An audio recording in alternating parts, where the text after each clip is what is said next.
No, it's not that strategic. My encouragement for you is you pick a small number, because you can always increase it. We'll get to that.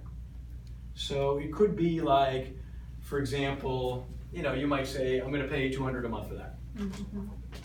Pick a number that you're super comfortable with. And by the way, you know why it doesn't matter what number you pick? Because if they're really good, that's not what they're going to make in a month or two anyway from you. And if they're really bad, that's not what they're going to make from you in a month or two anyway. Are you with me? So just start with a number that doesn't scare you. And by the way, if they want to negotiate with you, the answer is, no, I appreciate that, but no, this is all I'm willing to pay. Would you like to do any of these tasks? No? Okay. Listen to me carefully. Please, please. This is your business. You decide everything. There is no such thing as negotiating. Nobody has ever negotiated anything with me. I'm not interested. Fair enough? This is my company. And I pay whatever I want. And if they don't want to do it, they're plenty efficient to see, especially the way I hire. Are you starting to get the idea that now you can hire a bunch of people? And by the way, when I say a bunch of people, I literally mean you can hire a bunch of people simultaneously. We'll get to that. So far, so good? Mm-hmm. So now somebody, by the way, the first person that I hired was Sarah, the one I'm letting go today. Sarah picked, at the time it was number 4 on the list. I don't remember which one it was. It was, anyway, whichever one it is, right? She picked an item from this list, okay? I hire her on a Sunday. Is this a true story? It's a true story. I missed it, sorry.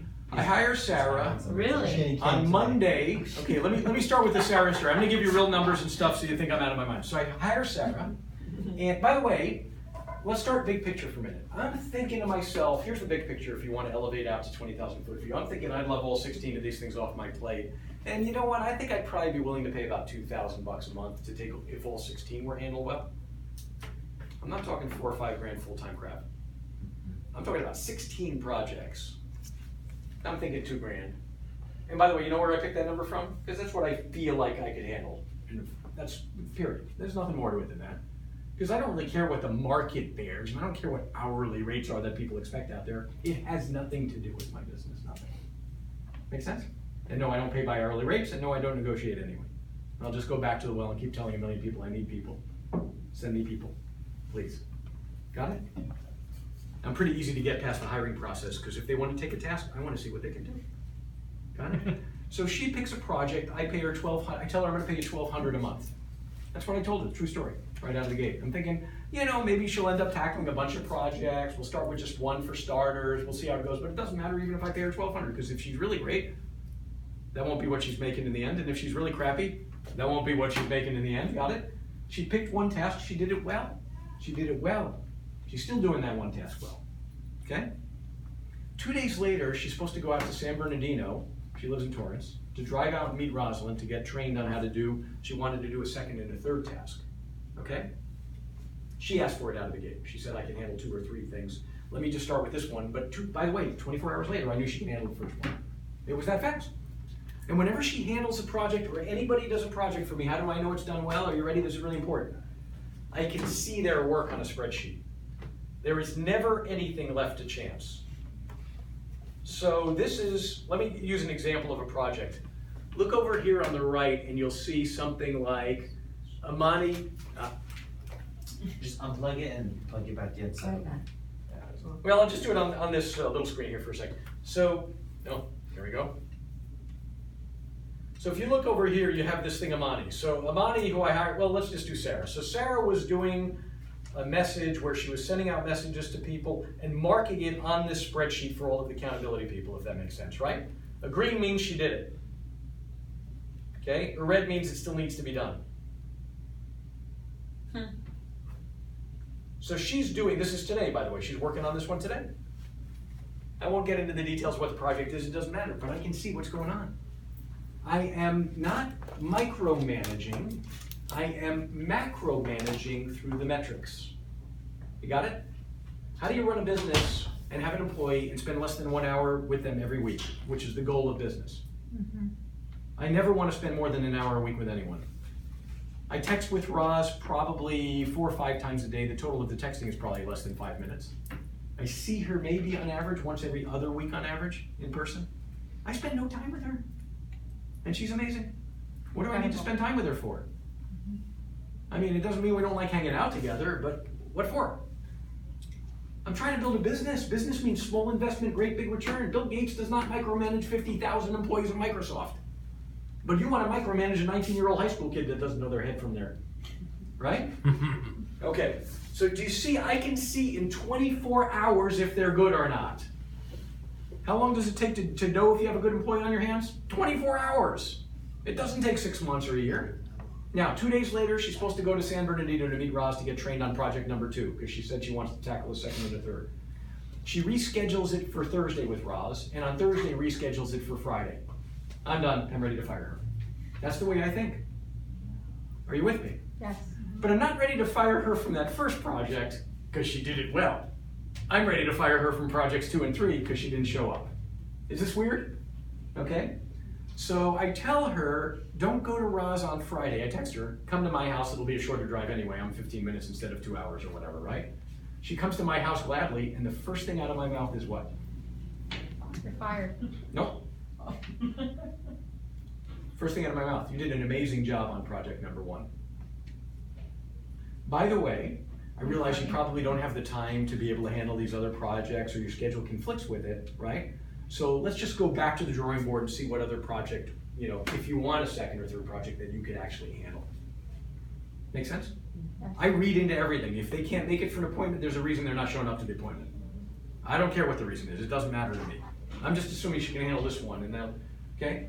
So I spend time with her in the house, and by the way, it's pretty obvious she's pretty relaxed now. I don't know, I've known her for many years. By the way, my favorite speech with people is, if this works out great and you're working with me for years doing this project, I'll love you forever. If this doesn't work out great and you're not working with me in this project forever, I'll love you forever. I just need people to help me with these projects. That's all I need. That's it. Take the emotion out of this process. I don't mean don't love on people. I mean, you're just trying to get tasks done. If they can't get them done, it's okay. You still love them. Right? Yeah. So at the end of my 2-hour conversation or 1 hour in the house, guess what I did? I cut her pay in half. I told her, by the way, Sarah, since you don't have time, unfortunately, to work on all of those things, I love it. I can't do the $1,200 a month. I'll pay you $650 a month. Okay? And maybe we can add more projects later. You play it by ear. See how you do with these. Are you with me? She's been doing the 3 or 4 projects pretty well since then, to be honest. She does them well. Her problem for me is, if I text her, I don't get a response back for 24 hours at times, sometimes 36. Got it? And she's on her own mañana schedule. When she does things, she does them exceptionally well. You with me? So she was a short-termer anyway all these months. The only reason I've kept her till now is because I didn't have somebody to take her projects. This is making any sense? Yes. Okay. I hire a second person, person number 2 that I hire, right? Referred to me by somebody, a realtor that I know. I hire this gal, and I give her a project, and her project is to go and do this and call up everybody that's supposed to go to the event, everybody in the accountability program, and say, hi Donna, do you want to come to the event? What are the names of the people you want to bring? That was the project that she picked. Oh, by the way, now I got a little more trigger shy, so I told her I'll pay you $750 a month, this one. And I'm thinking $750 plus this other one $650, I'm still under budget. And I don't know if I have any good people yet, right? So this one takes this project, right? I talked to her on the phone, she sounds super sharp. 2 days later, she goes and meets Roz to get trained on something, and Roz is like, ooh, she's gonna be good. 8 days later, there's nothing in the spreadsheet. But in between there, it was, I have some things to do with the kids, I'm gonna be out for the weekend, I'm preparing spreadsheets to get organized for it, I'm really OCD, ADD. So it's 8 days later, so what do I tell her? I call her on the phone, and this is how I fire her. Are you ready? It took me 8 days, it was about 7 days too long, I should have fired her a week before that. But you guys are missing the point. You think that this is inappropriate, rude, and that's why you can't build a business. It's impossible for you to build with your thinking. It is impossible, because you think you're hurting people and being an asshole by doing this. No, they didn't do the job you gave them. Next, it's okay. So I love you dearly, you're wonderful. So what did I tell her? I told her, by the way, I won't mention names. By the way, I realized that maybe one of the people that's on my team suddenly has extra time and hours that they can actually tackle the projects I assigned to you. So I'm not gonna, thank you so much, but I'm not gonna have you do these projects. Any chance you might be available on 12 o'clock on Friday, I wanna think of a different project to give you. That was my conversation with her. And she's like, sure, that would be fine. Okay, great. So now I scheduled a call with her for Friday. What am I thinking in my head? I'm not giving her another project on Friday. So why did I do that? Because I want to just drop the emotion element from that conversation out of it. Make sense? I don't think she's bad. I think she's probably good, but she's on her own mañana schedule. And by the way, you know what her mañana schedule is? She's an administrator at the Claremont College, is working a night shift, and has a newborn son. So what do you think? I should just fire her and say you suck? No, she has her own version of the story. Somebody's not going to recommend to her to me strongly, who I trust and have known for 3 years. You with me? So you know what I told her on Friday? I got on the phone with her. I said, you know what? Would you be open to the possibility, I know you're going to think I'm crazy, would you be open to the possibility of me referring you to some of my realtor clients for part-time work? And she said, I love that. I said, I don't have anything right now on my plate that I'm thinking of, but I do have a couple of people I'm working with that I think could use your help. Now, if you're thinking, why am I trying to dump them on my clients? It's not that I'm trying to dump them on my clients. It's that I have clients that need administrative work that is not time-sensitive done. So listen to me carefully. I got a realtor who's a private client of mine, who's high value, in Claremont, lives near her, who wanted somebody to mass produce CMAs for him, right? Here we are about 2 months later, and he's like, thank you for introducing me to her. She's a godsend. She's amazing, and I'm going to give her more work. Meantime, I fired her in 8 days. She fits for what he wants. She doesn't fit for what I need. I'm much more time sensitive and urgent. Does that make any sense? And she's happy now. She's happy. And she texts me once in a while. Anybody else you might refer to me? Okay? Hire number 3. Realtor comes to me and tells me my wife was a former school administrator. She's retired now. I get her on the phone. I teach her something for 2 hours on a Friday. Okay? I could have sworn she tells me that Saturday morning I'm going to get started with the project. I'm looking on the screen. Nothing's done Saturday morning. I'm looking at the screen Saturday afternoon. Nothing's on the screen. I text her because I know myself, I'm a little senile and sometimes I forget what I said, so I don't know if she really said this morning. I thought she did. So I don't trust myself anymore. So I text her going, when do you think you might get started? And she texts me back, tomorrow or Monday. That's it. She's terminated. I don't like that answer. You think I'm crazy? No. I don't like that answer because that means she's not serious. Tomorrow or Monday? New opportunity? No, that's not my type. Done. Interesting? So, by the way, I don't terminate her. I don't respond to it at all. I wait Sunday, Monday, whatever. It's Monday, it's middle of the day. There's nothing on the screen. Nothing. So I text her, right? I text her. I call her, she doesn't answer. I text her and I leave her a message saying, hey, by the way, somebody on my team is going to actually tackle that project. Wonderful. Are you free on Friday at 12 noon? I want to reassign you another project. I like to diffuse it. No waste of time. By the way, do you realize the sooner you do it, the less emotion there is? The quicker you get to this stuff, the less emotion there is. You leave it for 3, 4, 5, 6 months, it's a freaking psychological nightmare for you. And you don't take any action, right? So guess what happens Friday morning before the conversation? She texts me. Dave, this school system or whatever gave me some additional work. Thank you so much for the opportunity. She didn't want to do it either. Out. Number 4, recommended to me in Temecula, is this gal, right? Her name's Amani. I give Amani the project of, checking the names of people that want to come to the event, right? And the protocol is text and phone call, whatever. And this is what she does, right? So Amani, real quick, Amani starts here and says, sure, I'll tackle this project. Now understand, Amani's had a 16-year full-time job she is still at today. 16 years. She has a newborn also. She's at home looking for part-time work and and by the way, her realtor friends, who are dear friends of mine, tell me that she's kind of thinking about maybe quitting the job finally so she can be home with her kids and she's looking for any kind of work from home. Are you with me? Okay. That doesn't mean anything. Most of them get fired anyway, but then I put her on a project, right? And I give her this project, and this is what she does. Watch this. She puts the names in green of the people that are coming. She puts in red, not available. And just watch this for a minute. She puts here, texted 9:29, left voicemail 9:15, or whatever this is, 10:04, 10:14. She puts all the names, she puts all the red. Still working on this in white. She puts all this stuff. Look at this. All of this in 72 hours. And it started immediately. So what do I know in 72 hours?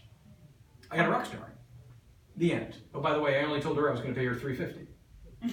So now she's going to get, because $350 plus is still under my $2,000, right? Okay. But now I've gotten rid of the one for $750, right? So now I got the overpaid one at $650. Are you with me? And this one who's underpaid at $350. This is exactly what happened. The one at 350, I pay twice a month, right? Not that this matters, but I pay like the 15th and the last day of the month, right?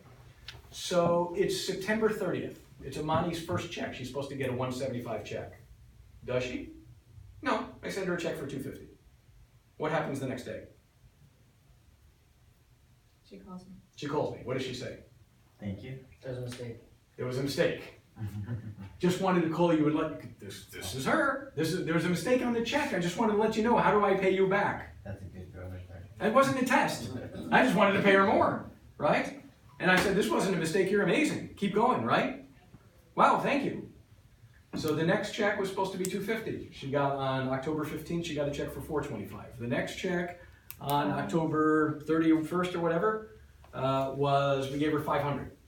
So now she's a part-timer who's never had to work before. By the way, when was the last time you got a pay raise from someone without any notice in your life? Ever. 0. Right? She's gotten 3 already in a month and a half.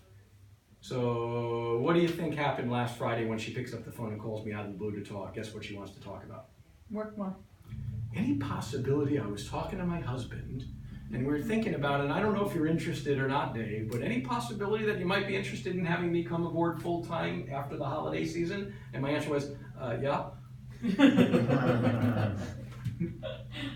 You with me so far? Okay. I also know what she needs to make, because I always ask questions when I hire people, or at least a week or two into it when they get serious. I like to find out up front very quickly, like with Rosalind. With Rosalind, when I hired her, well, Amani, I just asked, I told her, what do you make on your job? Please don't be ashamed to tell me openly. And she says, I make $3,000 plus benefits. So here's my question for you. If she's gonna have a full-time job from home, taking care of her kids, what do you think you need to pay her to get her to accept? You tell me, what do you think? 1,500. 1,500 maybe? What do you guys think? I was gonna say 2,000. 2,000 maybe, something like that? Okay. By the way, do you understand that she's asked me to go full-time and I told her no problem and all that kind of stuff? We've never talked money and there's no issues about trust with money. Why? Because you're giving her all those increases. I've given her 3 pay increases. When was the last time in her life she got that from anyone? I will never have anybody negotiate money with me. Roz never negotiated. Roz has never brought up money with me. You know why? Because in 4 years of working with me, she's gotten between 15 and 20 unannounced pay increases, permanent pay increases, all of them. Why would she ever talk money with me? She knows I'm here for her best interests. Why? Because I kind of would like her to stay. Now, there's a weird dynamic behind all of this. You ready? So we did the same with Roz. I hired her part-time. Oh, how about this one? Roz was living in San Bernardino, driving to Torrance every day, making, I think, $6,000, $6,500 a month doing running a customer service department in a company out there. Got it? I want to recruit her away. My wife was the one with the idea, by the way. She's the brilliant one. She's like, you need somebody like Roz. Roz would be amazing, right? I'm like, yeah, Roz would be amazing, right? So then we have to chase her, and it takes like 9 months, and finally Roz comes aboard. So I asked Roz 3 magic questions, if you're taking notes, since all of you seem to have stopped taking notes about an hour ago. Number 1 is, what do you need to just cover your bills? Honestly, what's the dollar amount you need to just barely cover your bills? Because I know if I pay someone 1 penny less than that, they're not gonna stay with me and I'm not gonna get the whole person, if you know what I mean. I need to know that number. Ross told me that number at the time was $4,000. Okay? All right. Second question I asked her, where do you want to be in the like in the medium term in 2-3 years or something? Ideally. And she said, I'd kind of like to be back what I'm making right now, even though I'm driving 1,000,000 miles and all that kind of stuff, right? So I knew that was probably around $6,000 or something, right? Okay, where do you want to be in the long term? And she said, I'd really love to buy a house someday down in South Riverside where my parents live. It's equestrian country, it's a little expensive. What do you think you need to make to live there? I don't know. I said, take a guess. She said, I don't know, 10, 11, 12 grand a month? I said, okay. Do you know how many times I've told this story in front of Roz now? Do you understand why I love telling this story to people in front of Roz? Because what I'm telling her is, I know what she desires. And I actually care. Does that make sense? I'll fire everybody else, like fast. But when there's somebody that's good, glob onto them for Pete's sakes. They change your business and your life. You don't get it, do you? We did an event on Friday. It was a Century 21 Award event. There's 17 offices, and mostly San Diego and Orange County and all that, right? So we're doing an event for them. And this is just an event. It's not our event. It's their event. They're just paying me to be a speaker. they're the person, the liaison from Century 21 Award, who's coordinating this with Roz, is like, I'm a little nervous. I haven't done big events like this before. I want to make sure there are a lot of people there. You know, I'm not so comfortable in my position here yet. And you know what Roz is like? I'll tell you what, honey. I'll just take care of the whole event for you. What do you need? What do we need? So Roz goes out and gets sponsors for them. Roz goes out and sets up the venue. Roz goes out and starts doing the marketing through our own people. We ended up with a room with 110 people in the room for them or whatever. They think it's the greatest thing since sliced bread. Now I'm getting to go to corporate for a meeting in 2 weeks to go meet with corporate to talk about doing something for their 17 offices, blah, blah, blah.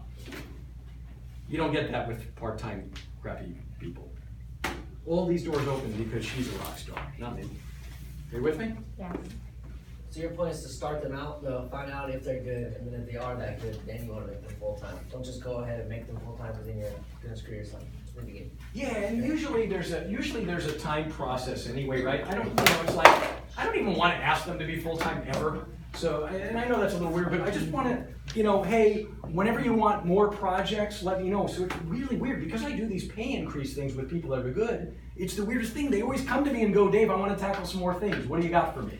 And it has nothing to do with money. They just ask me for more work. I want you to think about that. Amani, listen to this one. Sarah, young Sarah, right, was doing the business cards for me, entering them into Lion Desk, Facebook friending people on Facebook, blah, blah, blah. We did our last big event that many of you were at on October 19th, right? Sarah didn't finish the cards as of 2 days ago. They're still not in our database because she's on 27-year-old manana schedule, right? I asked Amani a couple days ago, Amani with a full-time job and the husband who was in critical care on Friday also with diverticulitis and with a baby and all this stuff. And 4 days ago, I go, Amani, I don't know if you have an opportunity, but if I shoot you over just a couple business cards a day or something to get them in this, and this. She's like, oh, that's easy stuff. Just shoot them over whenever you want. Just photograph them and text them to me.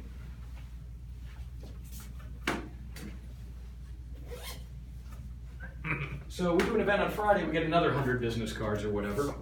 So, I don't know if there's any on here, I probably erased them all. Yeah, I erased them all, but basically this is what I do, I'm just sending her cards, right? Okay, by the way, we just did an event, maybe 60 new business cards, maybe 40 that are on Friday, they're already all done, they're already in the system. Why? Because she's a rock star. Look, people don't work for money. They work because they have excellence in them. They can't help themselves. That make sense? I have a question. So what if Amani did it all, she did all the cards, but there were some errors in them. How do you deal with that? Her work ethic was there, they were awesome. It's like, dang, you knocked it out faster than anybody else, but I caught these couple errors. And So, yeah, good question about how do you handle problems and issues. So, great question, Chris. So there's a great business book called, and you might want to check, if you're a higher level thinker, you'd enjoy this one. If you're a higher level thinker, it's called The 7 Dysfunctions of a Team. The 7 Dysfunctions of a Team by Robert Lencioni. L-E-N-C-I-O-N-I. One more time. The 7 Dysfunctions of a Team by Robert You fire them Lencioni. L-E-N-C-I-O-N-I. because you never trust them. Okay, That's what I'm right. about to share with you is my one-sentence version of his book, and I'm sure he would roll over in his, well, he's not dead, but I'm sure he would be disgusted. Roll over in his with me. bed. Roll over in his bed if you heard me try to make his book one sentence. His book basically says that an organization that cycles through conflict faster grows faster. An organization that cycles through conflict faster grows faster. The whole game in business is to deal with problems super fast. I don't mean in a rush, but I mean you deal with it immediately or close to immediately, and you move on to the next stuff. Because all business is solving one problem and then dealing with the next problem. That's all business and life is, right? Okay? So to answer your question, Chris, when somebody makes mistakes or errors, the best way to handle it is as soon as humanly freaking possible. Got it? The sooner, because if you don't handle it in the moment or as soon as possible, your silence tells them loud and clear what? They did a good job. That's okay. It's okay. Or I think you're Or right that they did a good job. They did a good doing job. it. There was no issue. They didn't So know- how do you they didn't know trust? anything in there. Because for me, like if someone does errors, I'm just like I'm always gonna feel like they do errors. Yeah, like some people might think like, I'm done. Like I feel like I'm gonna have to babysit them, even though they're quick, they're fast, but then there's always errors. So then I feel like now my job is to make sure they did everything right. So here's why we want to attack your thinking. Are you ready? I mean, not here because I have no one that works for me. No, right. But before, here's now I the, have no one, so it's only me. I catch my own errors. We want to get into Donna's brain now, because the idea is, because Donna's the only person in this room that has this problem, by the way, right? None of you have any of this problem, right? The problem is, we're thinking, oh, they keep making errors, now I'm gonna have to keep managing them. When all we have to do is change one word. Fire them. Fire them. Yeah. The end. Okay, now listen to me carefully. But what if they're People trainable? will make mistakes. Sometimes they'll make genuine mistakes. Sometimes they're going to make mistakes of omission. They're going to make mistakes of admission. In other words, they didn't know this was something that was expected, and they don't do it. That happens. And sometimes they made a mistake, and it was just a mistake, and they screwed up, right? Right. We have to tell them in the moment, but watch the response, the reaction, and then what happens thereafter, and you'll understand. Like with Amani, there's stuff like, let me think of some examples. She makes mistakes. Ross makes mistakes. They make mistakes. I make mistakes, right? But the question is, the reaction to the mistake is kind of key, right? Right. So let me think of a good one here. I can't even. My brain is too fried right now. But the key thing is just text and bring it up immediately. Like, I'm not afraid to text stuff constantly about, hey, you think about doing this, or could we do that, or whatever. And it's always about, let's get it better, let's make it better, whatever. But it's always with compliments and all that kind of mishmash. What if you think you're not a good manager? Like you can't manage someone properly? Like maybe you're too tough? Goes back to the fear. It's probably a little bit of both is correct. Yeah.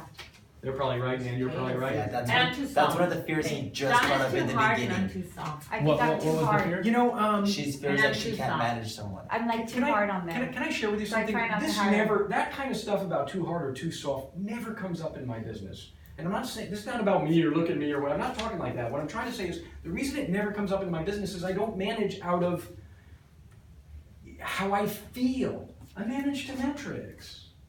Everything's on spreadsheets. You do it or you don't. You have clear expectations, is what that I have clear metric says. expectations, and they do it, and I see it. There's nothing, Amani and Roz don't just do all of their work in visible eye view that I can see everything they're doing all the time, right? Roz says on Friday, I signed up 10 new people for the accountability program, but I'm looking on the spreadsheet, and none of them are in there. And I'm like, where are they?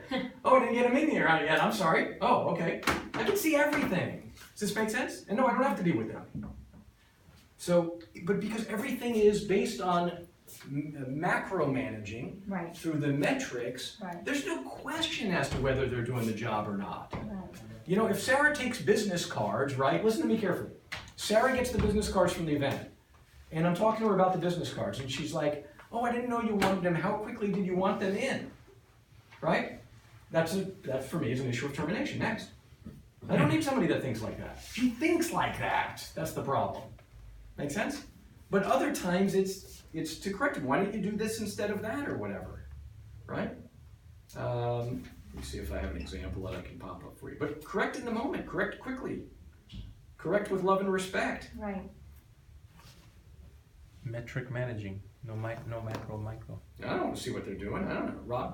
Roz is like, I have to go to the DMV today. I'm like, I don't give a crap. Go to the DMV. Friday, she had to go sign up her kids for junior high school. Most of you in this room would already have fired Roz because she's doing something 3 times a week, and then she's running off to the gym late afternoon. I'm like, because I don't care about any of that crap. I don't care if she's at the gym 82 hours a week. I just want to see my work get done. But no, you want to micromanage their every behavior and their breath. I'm not interested in breath. I'm interested in building a business, right? Is that making any sense? I don't know if this is helpful. Yeah. That was super Yeah. helpful. But of Okay. course you have a deadline. I always time people. I put them on time things, but it's probably terrible. You don't need to. If you Yeah. need, if you're 'Cause timing them, I'll do the task myself, and then I'll say, okay, it takes me about an hour to enter 50 business cards. You think it's fair for you to do 25? that's because you're paying by the hour. That's Right, another problem. right. I don't pay by the hour I pay by ever. the task. I pay by the task. Right. And then, by the way, it's up to them to show me they're urgent about the tasks. If they're not urgent about the task, they're not going to remain on my team ever. Because look, Let me talk to you about culture for a minute. This is really important. I had this conversation with somebody, great conversation with a mortgage lending branch manager earlier today who's really bright, really young, and runs a nice business, right? And we were talking about culture. And his story is basically that he feels like he doesn't manage his people well enough and doesn't have the right team culture, this and that, whatever, okay? And I told him let me share with you what I believe to be culture, ready?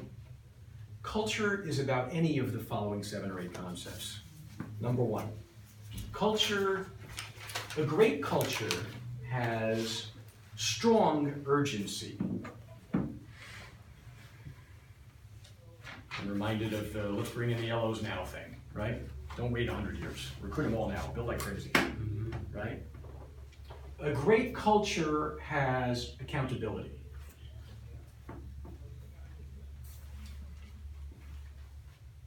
A great culture has a bias or a leaning towards excellence, a bias for excellence. It's like everybody's just wired like that, right? A great culture loves metrics and measuring.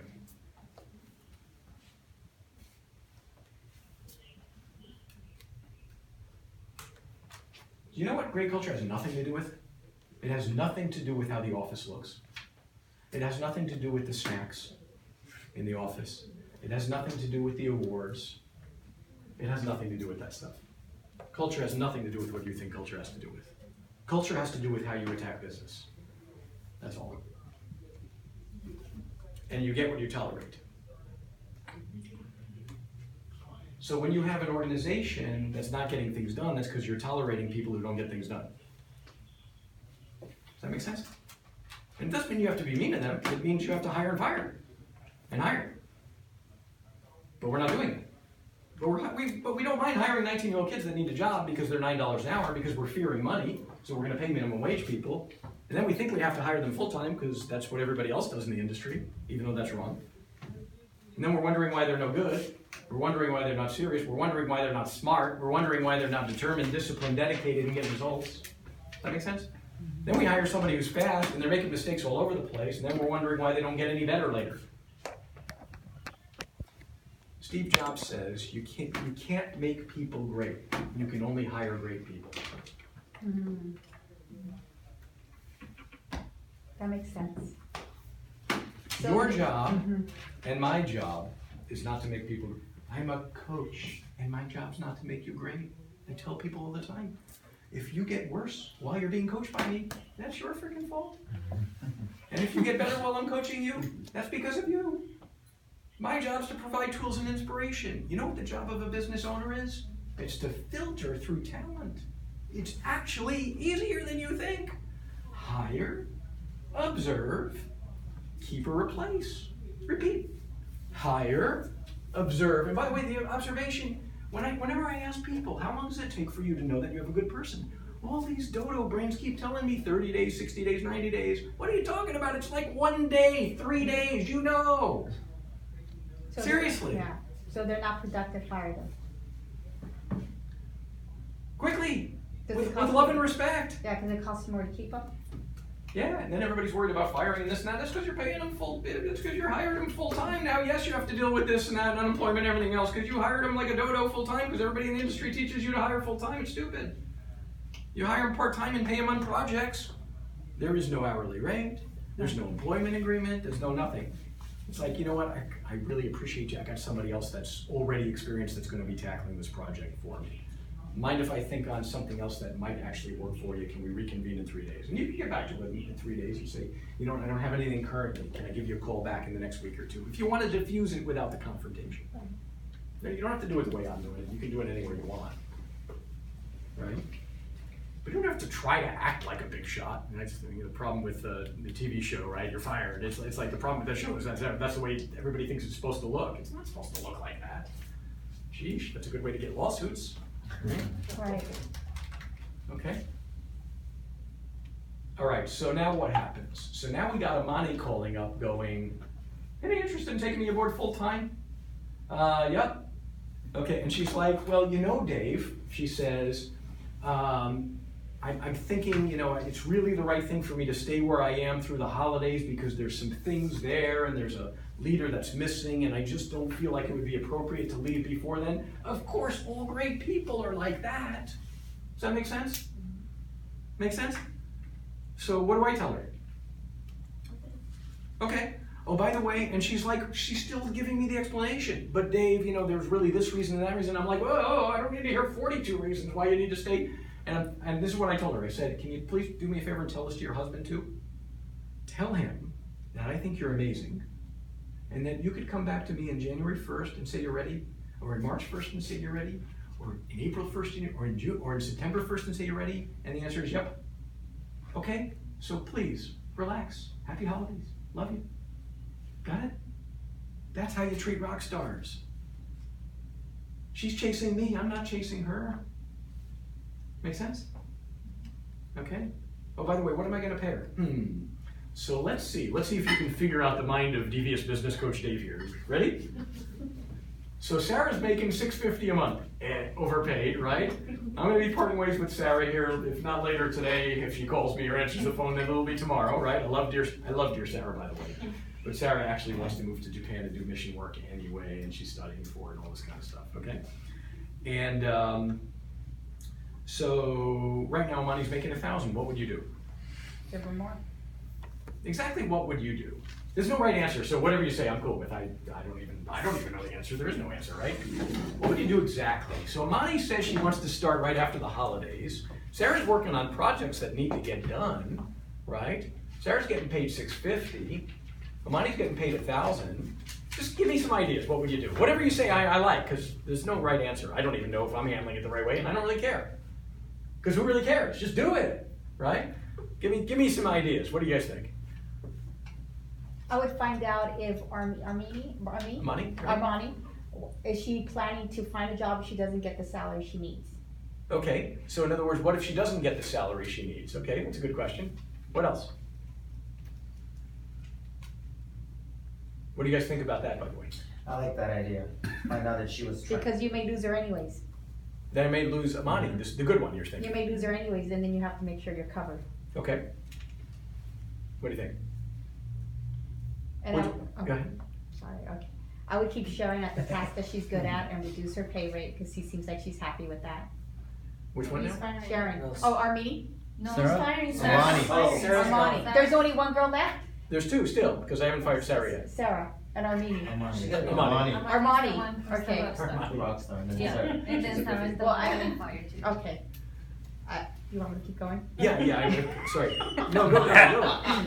I would really make sure that Armani is really secure, like you're not gonna lose her, because you might end up with no one, and then you have to train everyone to do a task all over again. Okay, go That ahead. kind of brings up to your point too, when you said you first talked to her, kind of see where she's at, what her goals are, Uh-huh. and see if she is, if you can really make her stick. Unless she's trying What is she unless she's trying to leave. I would find out what time frame is she committed to work with you, knowing that this is probably gonna be her base race, and you're not looking for full-time, you're looking for part-time, but you would love to have her, and would she consider, if she found a full-time job, to keep doing the task after her hourly, because you would still consider keeping her even if she found another job, but you just need to make sure she's committed. Okay, so I give you a little more of the backstory, it might help in the process. Okay. Her job right now is she's the leader of children's ministries at a church that she helped plant with the married couple of realtors that I met who are from Temecula. She's been there for 16 years, and she just had her second child, who's a newborn, and she wants to be at home to take care of the kids. So the motivation for getting the part-time work was maybe to quit the work entirely from the very beginning, just an FYI. Okay? I'm not saying that to discount what you're saying, I'm just saying you should know that as backstory. Cool? So that means that she probably doesn't expect to make what she was making when she was working there full time. Maybe. Does her husband work? There's a Yes. sacrifice there. I double what she's making now, and then like you said, incentivize it per task, but you can take out another task and you pay her for that. Okay? I have 1,000, right? She's making 1,000 right now. Yeah. I go $500 more, and then see how that goes for 30 to 60 days. Make sure she's still getting the same quality of work, and then you can pay her more, Okay? or incentivize her for more, or however you want to spend. I have a question. Knowing that she wanted to do that, so it sounds like when you said that she's willing to lose a little bit for her real goal.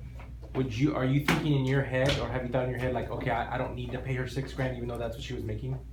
Is that a thought in your head? Like, I know what she really wants. I read Never Split the Difference, the Black Swan, what they really want when you're hostage negotiating. You found what she really wants, right? Yeah. It's not about the money, and it's not about making more than $6,000. It's about this other little life she wants. That's the more important Knowing part. that, do you think David Halpern, like, I really don't need to pay her $6,000. I'm not going to, even if she's worth it. Do you Right. think that? As a Right, business now owner? remember she was making $3,000 actually plus benefits, not that. Okay, I'm not sorry, that $3. so much, but yeah. So there's no right answer to any of this. Whatever you guys are suggesting, I like all of what you're thinking. The one thing I do want to encourage you is, I think like for the thought of making sure that kind of stuff, or what's her motivation and stuff. This is not right or wrong, but I don't really operate that way because I don't run a business out of fear. That make sense? And I think a lot of times everything we do is like, what if I lose that person? You didn't have the person before, right? What if I lose the person? What if you lose the person? Let me ask you a question. Is there a possibility that Roz leaves me? Yes. Of course. If somebody gives her $250,000 a year, I'm going to send her off and I'm going to throw the party for her. Right, you're gonna cry. And she's amazing. I'll cry and I'll do the party for her and she'll leave. And then maybe 5 years from now she'll regret having left me. Right. Okay? But it doesn't matter. I'm not going to tell her that. I'm not going to say that. Does this make sense? But Okay. you're gonna do everything to keep her.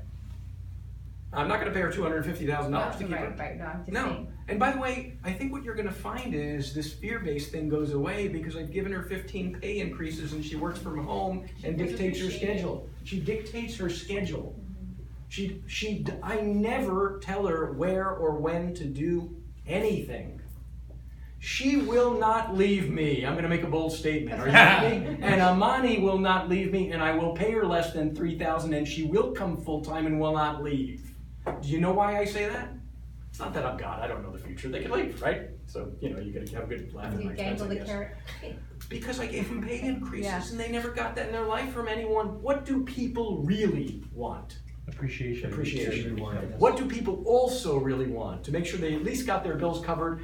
People, generally speaking, there's the two rules of thumb. Just pay my bills and make me feel like a rock star. And you'll keep them. It really is that simple. Right. I'm not fearing either of them leaving me. I'm not. I think Roz is going to be with me literally for the long haul. I could be wrong. Right? Right. There's going to be people that target her like crazy. You know why they target her? Because I edify her like crazy everywhere I go. I'm the one that's causing that problem, if you will. But that's the only way I know how to run a business. Because it's the only way to get people to spread their wings. She is a much better, I'm not taking credit for it, it's all her, but she is a much better leader than she was 4 years ago and 5 years ago. Much better. Yes. Interesting? Much better leader.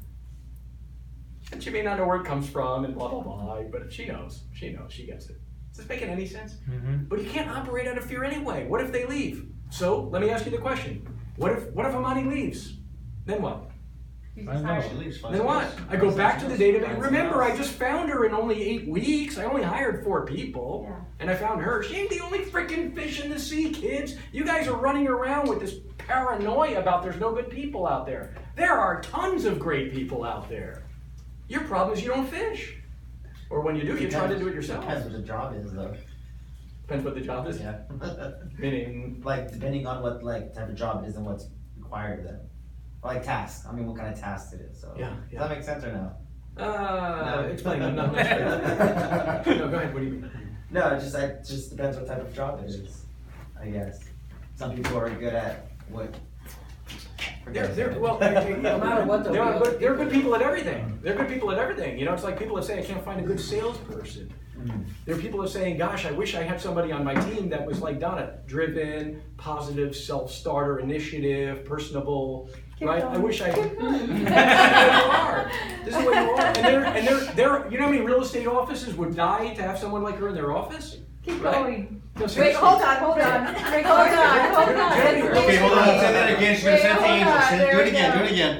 She's serious too, she really wants that. Say it. One-time deal. How many people would love to have someone like Don in their home? How many real estate brokerages I've been to that are lacking a clear, sales self-starters that are personable, that are gregarious, that are outgoing, that are smart, that are driven, that are kind, that work, and all that kind of stuff. No, truthfully, I mean, I work in a lot of offices. There are a lot of shops that are dead. They're dead, right? Those people, where are they? They're so hard to find.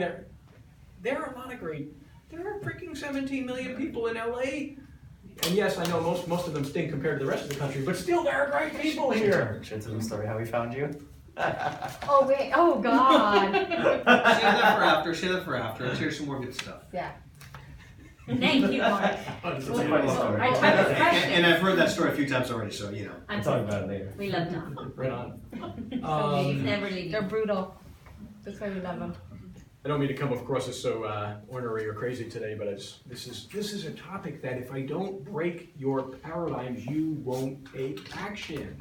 And then when you get somebody good, look with it. I'm not blaming you guys. Yeah. This is so common out there. It's what's the natural MO is, what if I lose them?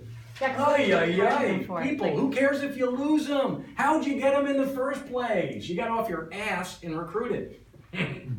Pardon my language. Sorry, I'm potty mouth today. I mean, literally, what's the difference? It's not like bras and money are the only people on earth, for Pete's sakes.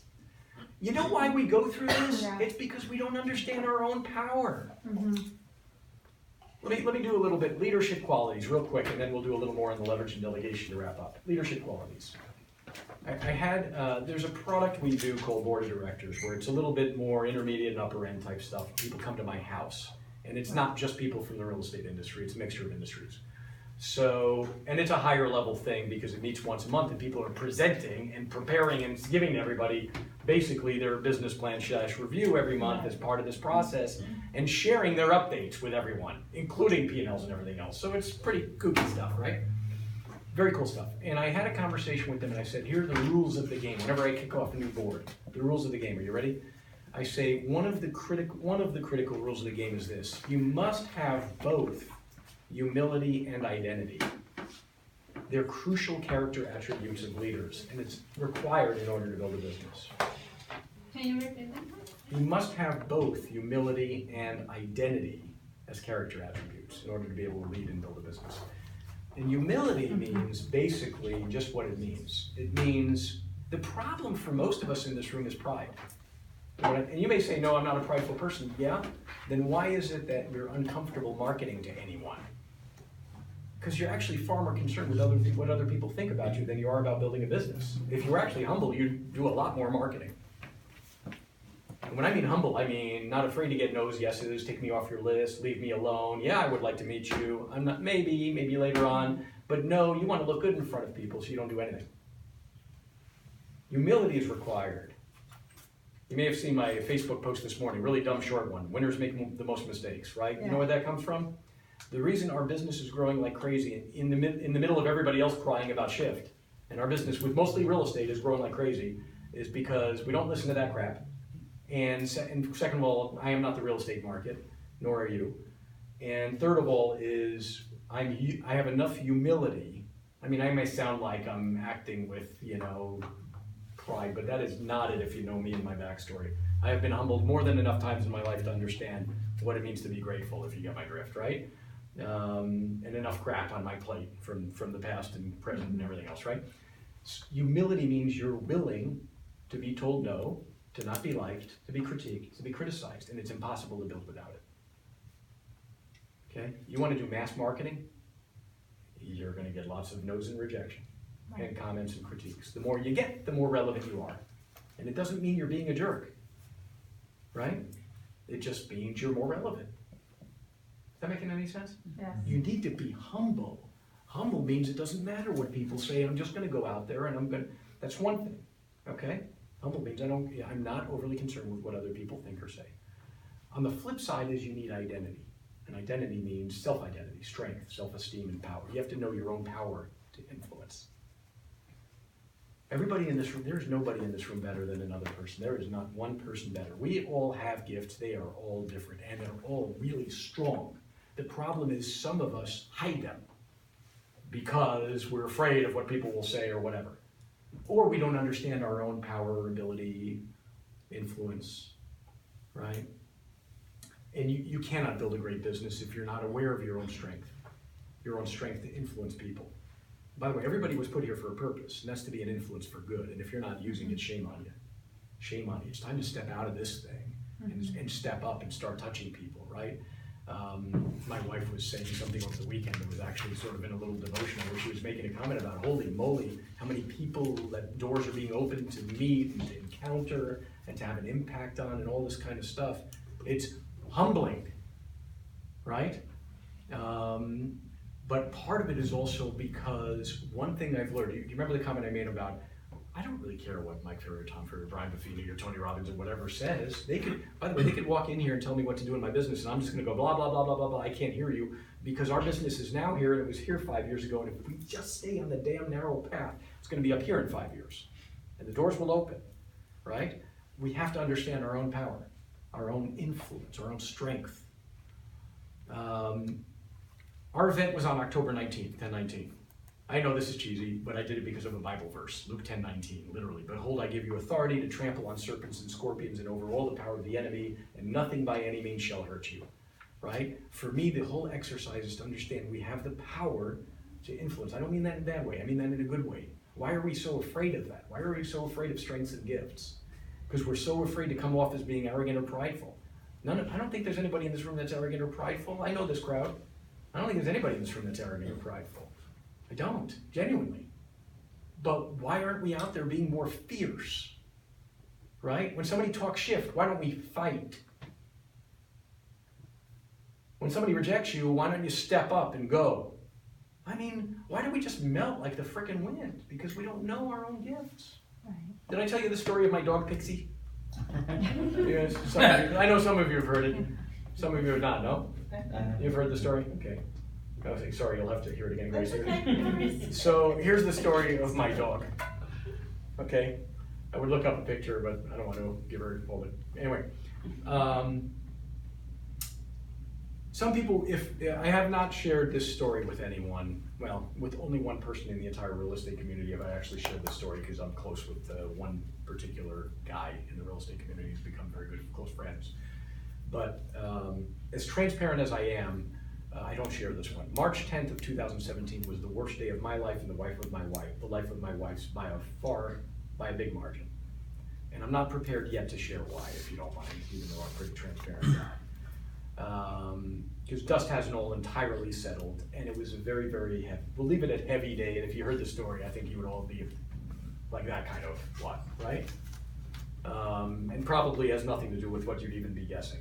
So, anyway, worst day of my life. About a week later, 2 weeks later, my wife, who's from Colombia, right? Her cousin from Bogota now lives in London. And is married to a Brit and all that. They have a pastor in London who's originally from Nigeria. And she says to my wife, oh, my pastor would like to fly in and visit you in LA. Your pastor would like to fly in from London and visit us in LA. Okay, interesting. And so I go pick this guy up at the airport 2 weeks after I'll never forget March 10th, 2017. Never. Like, you ever feel like you walked off a cliff without a parachute? That was the day, okay? And this guy shows up and I pick him up in the airport. And the moment I see him, I'm like, holy moly, the dude is like 6'6", he's got these giant hands, he's got a voice like James Earl Jones, right, the Darth Vader thing going. And he comes over to the house, spends the weekend, and he's basically walking me through the Bible for 3 days. Which, by the way, in my 50 whatever years prior to that, I don't think I ever had as much of an interest prior, if that makes any sense, okay? And he spent an entire weekend grinding me on this one primary thing, even though there were a few things. Ready? That you have an identity. And it started with Bible. I'm not here to tell you what to believe. I'm just saying this is just my story, okay? So it's like there's a verse in Revelation, the book of Revelation, that says, to him who loved us, washed away your sin in his own blood, and made us kings and priests to his God and Father. And he's telling me, did you know you're a king and a priest? And I'm thinking, okay. And he's going through more and more verses to him. Now to him who's able to do exceedingly above, beyond what you ever asked or think, according to the power that works in us.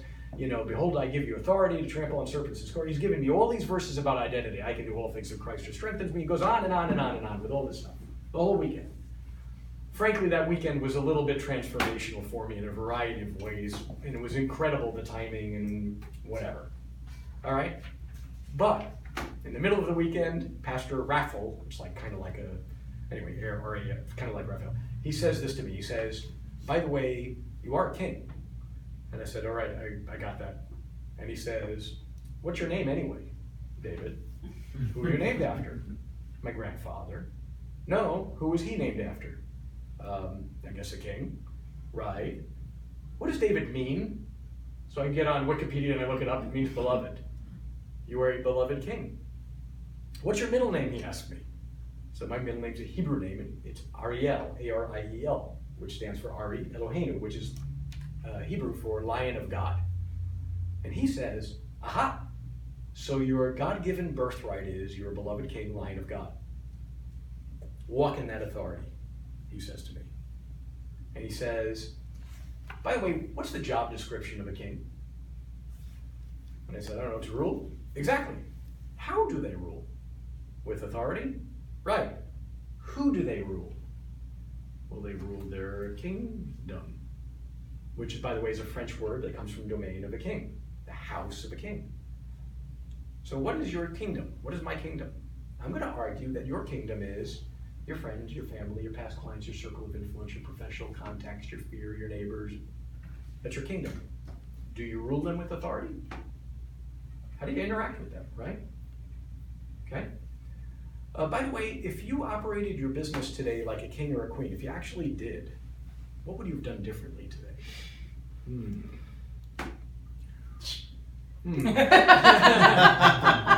Should always talk about pet people. What would you have done differently today? Yeah, give me a few. So you might have terminated somebody. What else would you have done today? I guess a king or a queen might terminate in a different way. What else would you have done today differently in your business if you operated like a king or queen? What do kings and queens do? They take action. They take action. They delegate. Yeah. Right? Probably taking more action on things. If they delegate to somebody that's not performing, what do? These are kings and queens we're talking about. What do they do, right? Off with their head, right? Oh, by the way, who do kings and queens hang out with? Other kings and queens. Oh, No, wait, there's only one. No, they don't. They hang out with other kings and queens, or who else they hang out with? High-level counselors Yes, and high advisors, level. perhaps? Yeah. Do they hang out with the peasants? No. Not typically, no. Why? Because the peasants will bring down their thinking. Doesn't mean they don't want to build relationships with them Right. Downgrade. or show love, but they're not going to, their closest circle is not going to be the peasants. Are you with me? They learn from other people too, because like you said, advisors, they're. Advisors, counselors, they're looking for the highest level talent. You just spoke my language right now. I got the chills because of my name, Esther, in the Bible. She's a queen. Esther. And I had someone have the same conversation that they had with you, with me. It was really neat. Okay, can Because they I? made me have that same mentality as you. Okay, so I'm gonna forgive me, guys. I can't help myself. So jot this one down. Esther 4:16. Okay. Don't mind me. Can't help myself when I have an opportunity. No, that's Here's a weird one for you. You ready? Esther says, "Behold, I will go before the king, which is against the law, and if I perish, I perish." Boldness, taking action, risking your life, and you're afraid to mark it. Come on. Interesting, Interesting. right? Identity. How do you operate your business? How do you operate your life? Everybody in this room has, look, I don't care. I'll stand up and I'll say things like, I don't agree with this and I don't agree with that, and I don't care what their net worth is. I have a voice. You have a voice. You have your experiences, your life, your greatest pains become your greatest strengths. Your greatest wounds become your greatest strengths. I was a shitty husband for the first few years, understatement.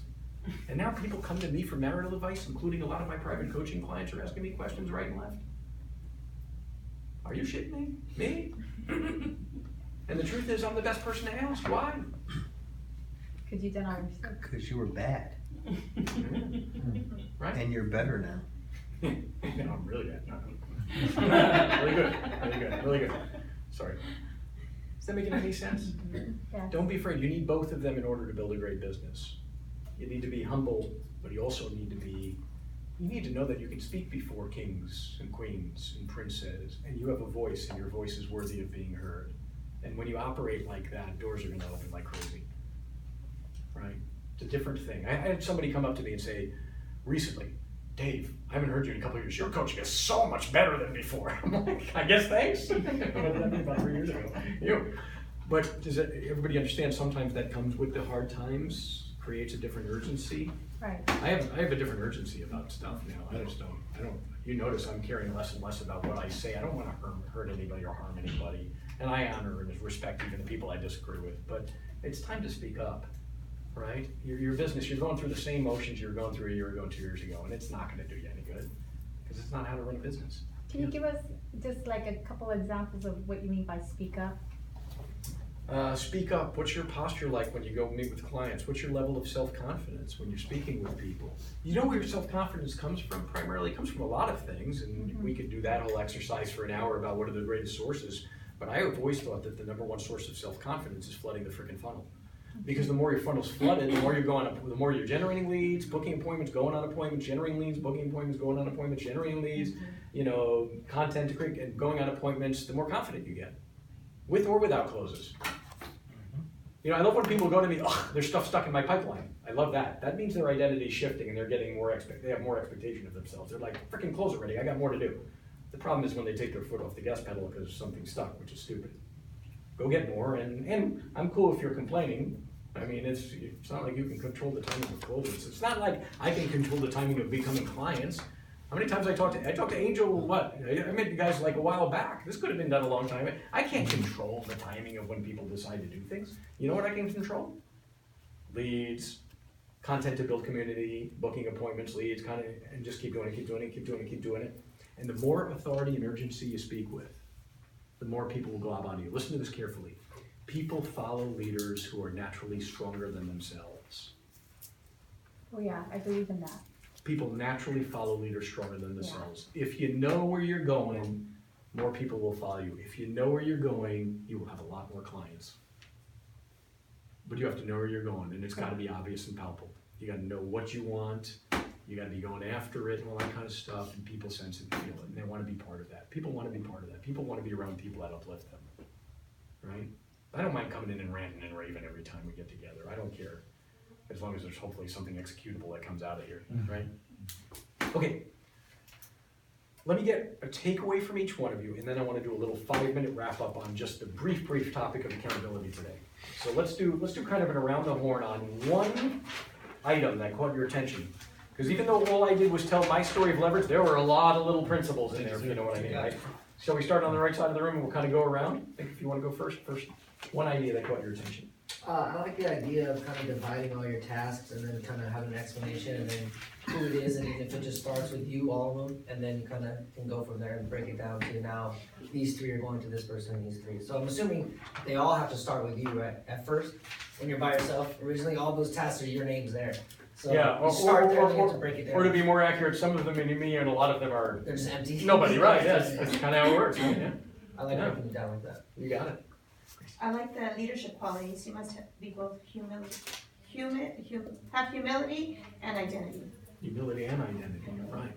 And both are so powerful. People know it. They know it, right? Yeah. Well, those 2 are good. The hire fast, fire fast.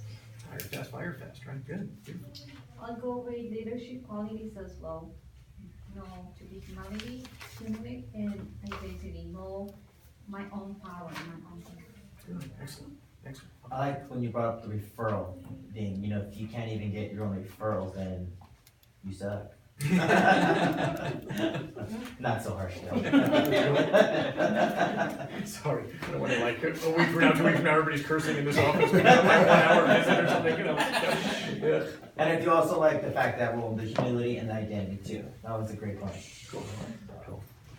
The definition of culture of yours is not the office. It's urgency, having accountability, counting metrics. That's what makes the culture. Yeah, everybody thinks it's about the square footage and the look of it, right? Yeah, that's not what makes culture. Can I use an example that some of you guys would relate to? So if you guys know through the grapevine, like Tom Blank of Everest Escrow. So out there, Everest Escrow and Realty One, right? So Realty One, their offices are down in Irvine, right? So I went down to visit Tom there once because we were doing a training for some of his escrow folks in Irvine.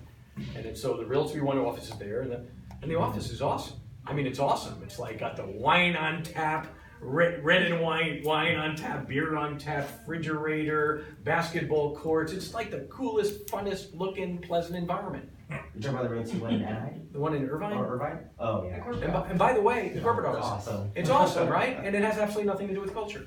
Nothing. Having a bunch of like beanbag chairs is not culture. And having red wine is not culture. It's fun, but it's not culture. That's just my own opinion. You don't have to agree with that. Okay, who are we up to on takeaways? For me, the cost of, sorry. Go ahead, go ahead. The cost and benefit equals priority, how you separate the task on the spreadsheet. And then just a reminder that even though now you know the priority, be prepared for pain, because people are gonna pick off projects and you're like, why couldn't you pick something more important off the list? But you gotta be patient. You wanna, by the way, you understand why? Because you wanna set them up to win. Right. That's why it's one project you pick.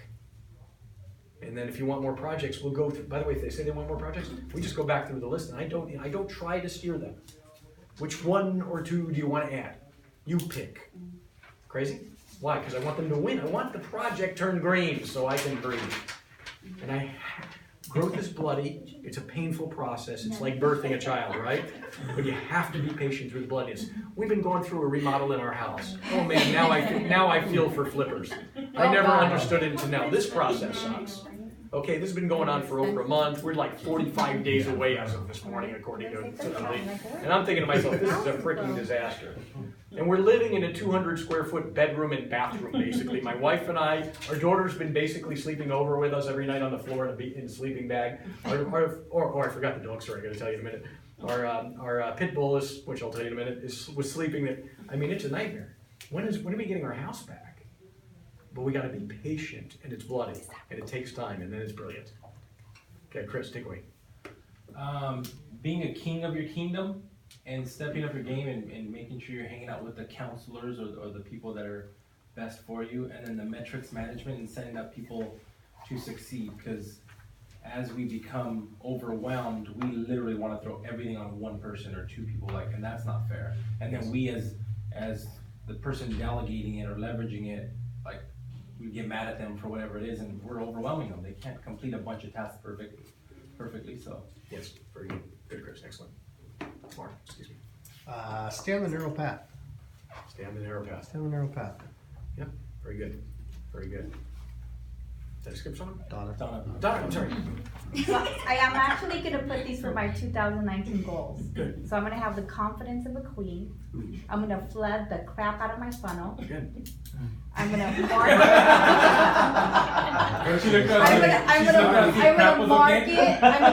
No, these are all going on. I'm gonna mark it like crazy. Yeah. Flood the crap out of my. Yeah, I guess no. That you're right, but you know what I meant. You're doing great. You're doing Okay, great. I'm gonna mark it like I never marketed before. This is 2019. I'm gonna prioritize my task and hire and fire. But I have a question for you. This is where I always get challenged. Because I always know the fact of hanging around with your 5 people that inspire you, motivate you. Like for me, is I always want to be surrounded by people who are doing things that I feel like are unachievable. I mean, I feel like I could achieve them, but I want to be around those people. Most of the time, for me in our office, it's Angel. And I think we all look up to him as our one person that's really productive. How do we get the other 5? Because my other 5 are just people I read or I listen to, where do I get another human that I can actually look at and get inspired by? That's another because I have the books I read and the people I listen to and all of that. But where do I get my other person that I'm highly influenced by? And it takes a lot for me to feel influenced. Where do I find that person? Okay. Last time you did say they could be dead. That's right. But I mean, they could be dead. So I have the dead. No, but we have the dead. We have all of them. But where do we find that other body, that other human you actually I'll give you see? two options. And these are not the only options. Just 2 ideas for you.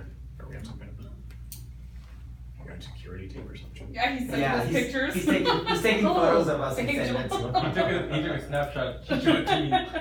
Pretty soon he's gonna send a close up of someone's face. Can he hear us? What I say? No. No more potty mouth. Can you hear The next 5 minutes, no potty mouth. Okay, here we go. I'll give you 2 suggestions on this one. Number 1, identify people, whether it's other offices. Who said it doesn't have to be real estate? Identify, a couple other people scattered about that you admire in business, and here's let's call it 5 steps-ish to getting a new mentor. You ready? Number 1, ask them for 10 minutes of their time. 10 minutes of their time. You're not asking for an appointment. You're not asking for this or that. Just call somebody up, and there's no script necessary other than Joe, Mr. Smith, whatever. I've admired you for a long time. I was wondering if I could swing by for even just 10 minutes. I've got a couple of business questions I'd love to ask you because I value your opinion. Don't ask for an hour. Don't ask for anything repetitive. Just ask for 10 minutes of somebody's time. You're just trying to schedule an appointment. Okay, step number 2, prepare with questions. Could be 2 or 3 questions, could be a whole yellow pad of questions. You're not going to necessarily use all of them, but prepare a couple of intelligent questions that you'd really love to ask and get answers on, right? Okay, number 3, whatever your mentor tells you to do, right, do it. And believe it or not, that's not the most important one. Number 4 is, let them know that you did it. That's more important.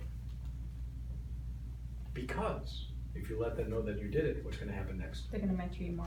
They're going to mentor you more.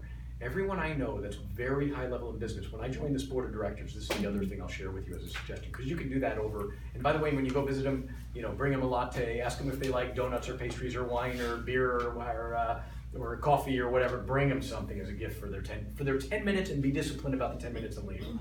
Respect their time because they're busy people, and you'll get it, right? Oh, by the way, I've never ever had one person ask me for 10 minutes like that ever before. Okay, but people that are high level, you know what's funny about people that are super high level? So in 2013, this is the second thing you can do is like our board of directors type thing. So I'll explain what that is.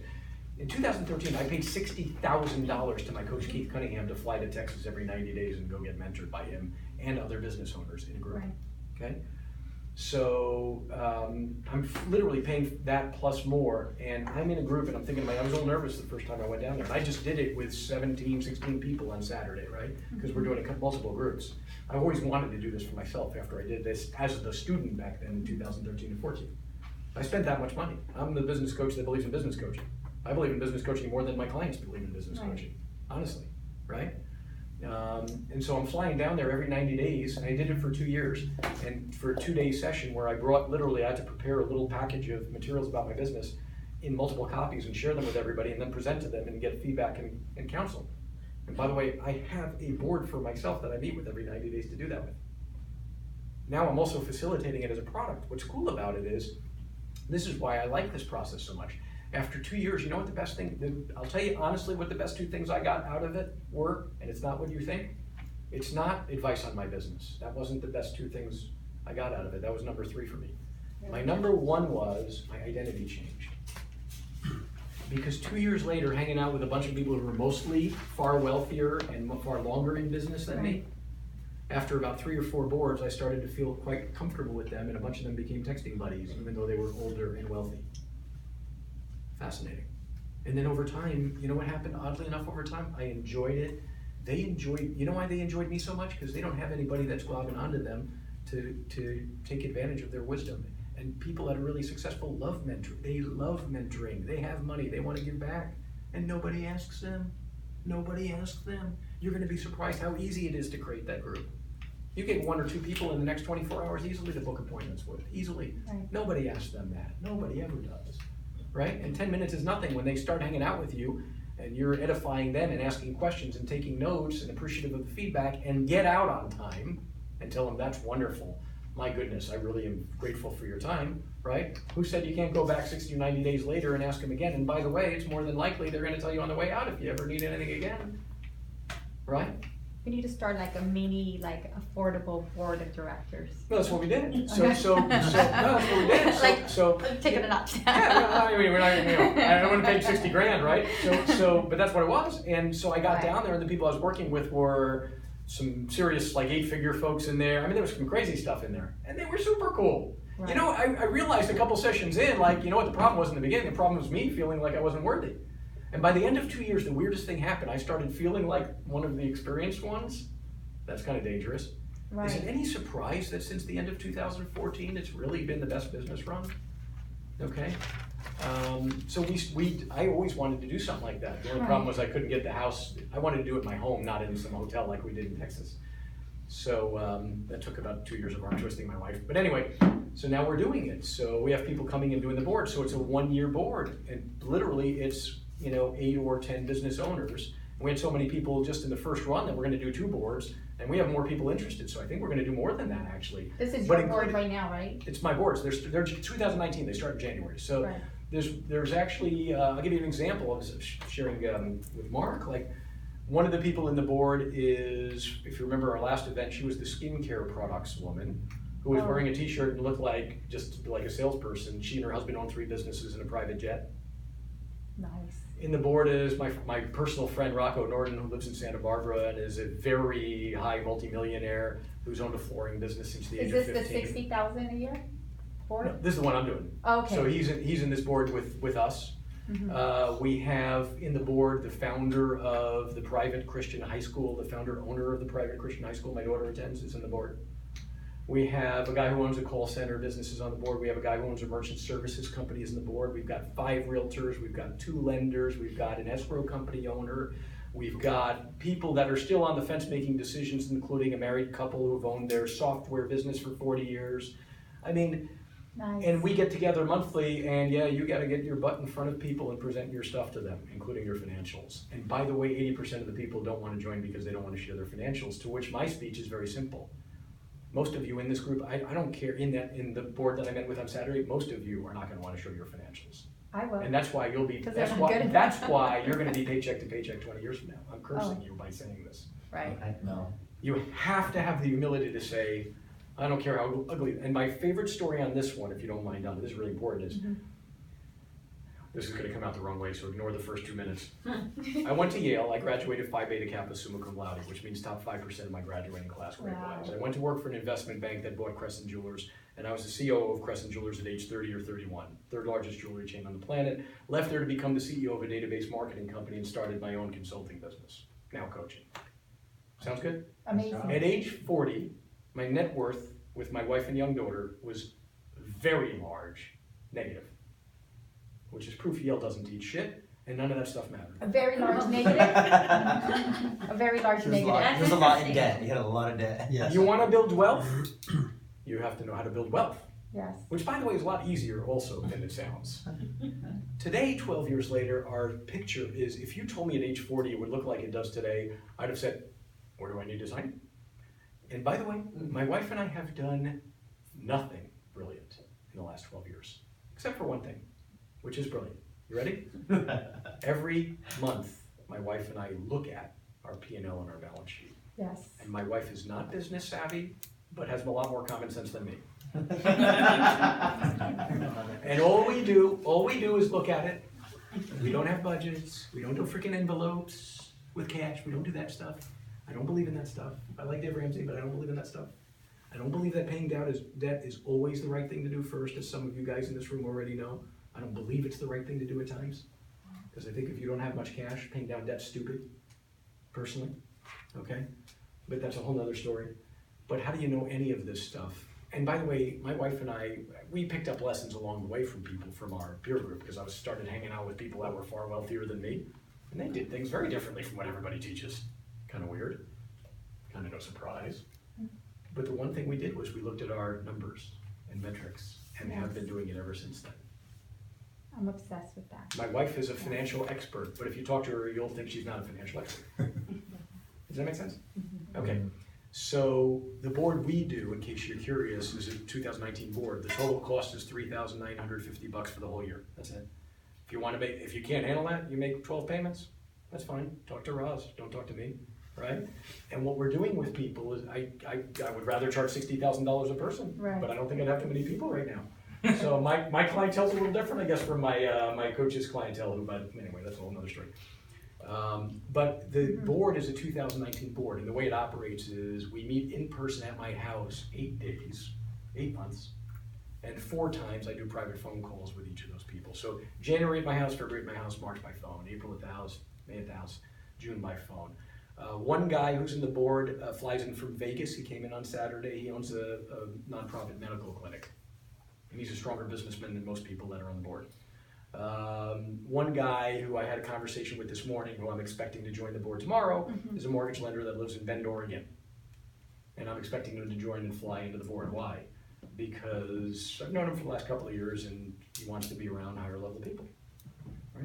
I have a question. Like in that board meeting, do people actually, they present what their business plans are, right? Yeah, we have a template that we use, right? And that template, they prepare the template, they bring 15 copies with them, and they distribute to everybody.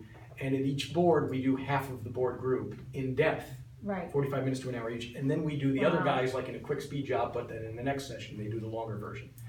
And it's literally a very structured thing that I control, because one thing I learned from my own mentor, he did it well, was don't let everybody, you'll find this weird, but it reminds me of the mastermind, if you remember from way back when, right?